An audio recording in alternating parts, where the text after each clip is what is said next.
Yes, guys. Yes, people. Welcome back to Chelsea Fan TV.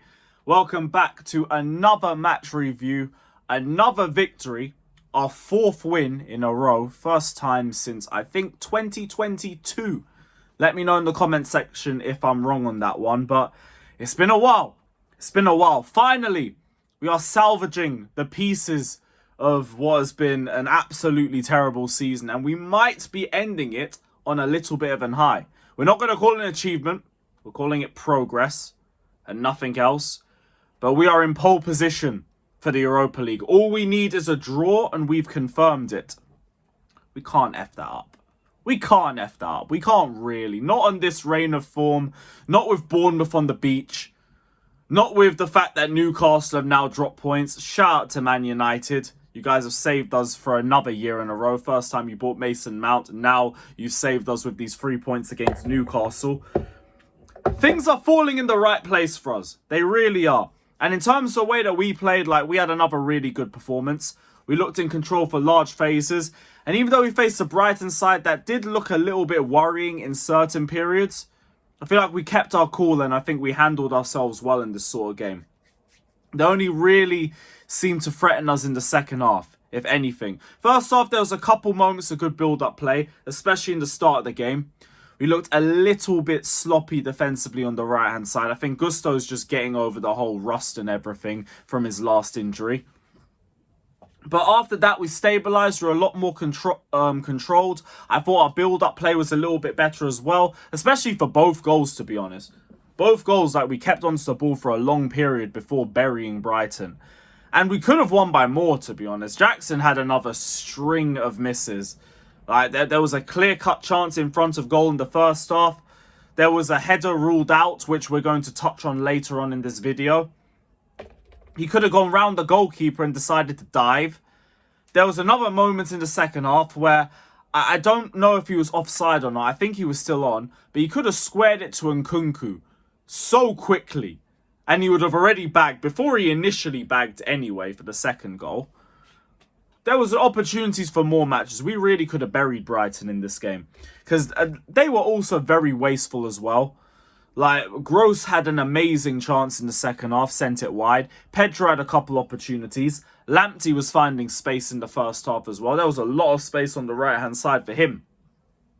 But we did well on the ball.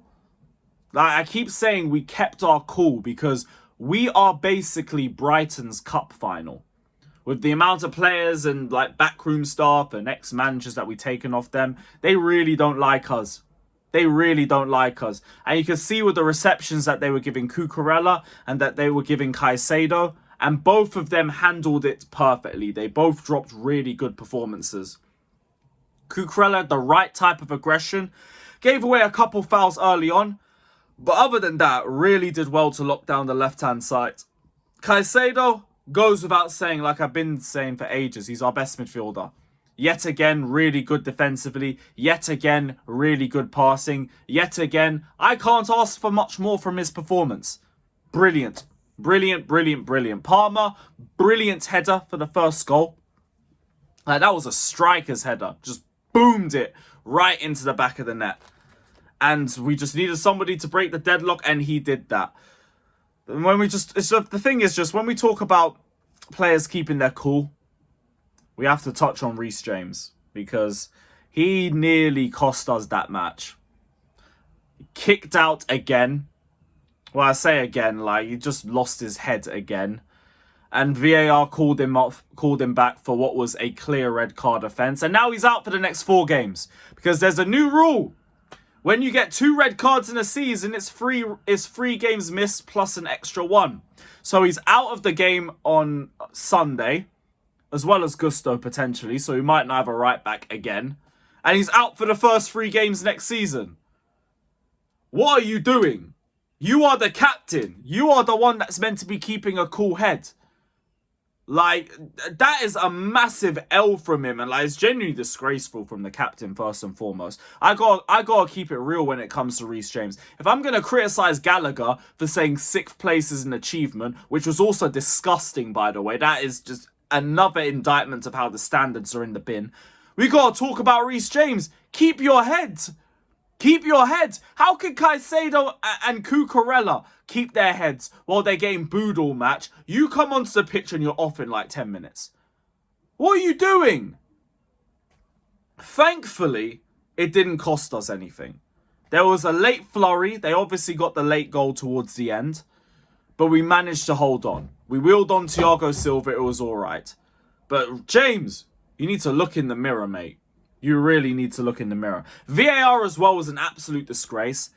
James was a red. How did Lamptey not get sent off? How was Jackson's header, who was already offside, got ruled out for a foul? How does that make sense? Brighton basically winning every single 50-50. And then Cucurella, who was going down for a penalty, had the penalty ruled off, which was fair. Because the player touched the ball first. So where's our corner? Where is our corner? How does that make sense? But whatever, we won. I'm not going to rage too much about that. Otherwise, they're just going to say I'm toxic and negative and I'm just moaning. Even when we win, he moans. When we lose, he moans. Which is why, don't ask me about the manager. Because I've told you my stance isn't changing until next season, if he even makes it to next season. Although I do think he handled this game well. So credit to Pochettino. Another one for you guys who think they have an agenda against him. Take it to Bournemouth. Get us 3 points. Let's hope we're in 5th place. And if Poch is here next season, hit the ground running. As for now, though, we are still Poch out. But big up to everybody that's locked in. Hit the like button, subscribe, all of that crap. Up the Chelsea. And let's get 5th place. We are Sheffield. Let's go. Shout out Sheffield United.